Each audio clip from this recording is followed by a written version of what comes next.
تو زکات دینے میں کبھی گھبرانا نہیں چاہیے. آپ زکات دے تو اس نیت سے دے. آپ کے پیارے نبی نے فرمایا تھا حسنوا اموالکم بالزکات، اپنی مالوں کی حفاظت کرو زکات کے ذریعے.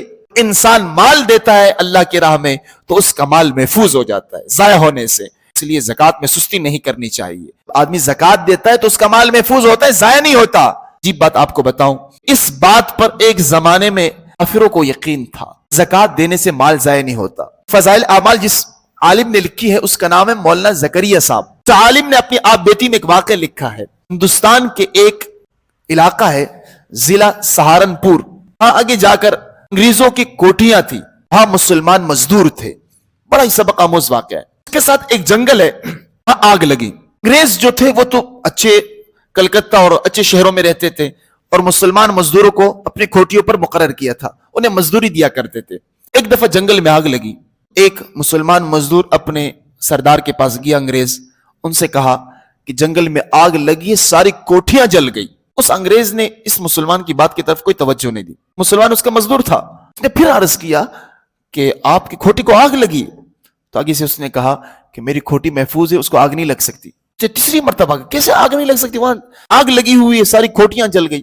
اس نے کہا میری کھوٹی کیسے جلے گی، میں مسلمانوں کے طریقے کے مطابق زکات دیتا ہوں. بعد میں جب تحقیق کی گئی تو پتہ چلا سب کھوٹیاں جل گئی تھی، لیکن جس نے زکات دیا تھا اللہ نے اس کی کھوٹی کی حفاظت فرمائی، اس کی اس سامان کی حفاظت فرمائی.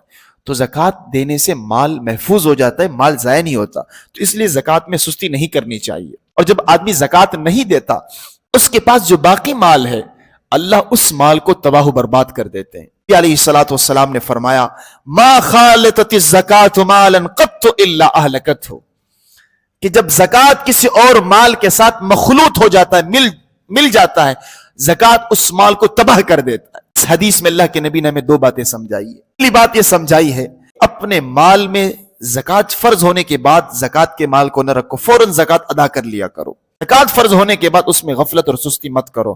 اگر تم نے غفلت کی، سستی کی، زکات کا یہ مال جو تم پر رب نے فرض کیا ہے جب تک تمہارے مال میں باقی رہے گا یہ تمہارے باقی اچھے مالوں کو بھی تباہ و برباد کر دے گا. دوسرا پیغام یہ ہے کہ جس آدمی پر زکات نہیں لگتا، زکات کا مصرف نہیں ہے، زکات کا مستحق نہیں ہے، پھر بھی زکات لیتا ہے لوگوں سے زکات کا مال لیتا ہے، تو اس کو اللہ سے ڈرنا چاہیے کہ جب وہ زکات کا مال کا مستحق نہیں ہے پھر بھی زکات لیتا ہے تو زکات کا یہ مال اس کی تمام جائیدادوں کو، اس کی دولت کو تباہ و برباد کر دے گا.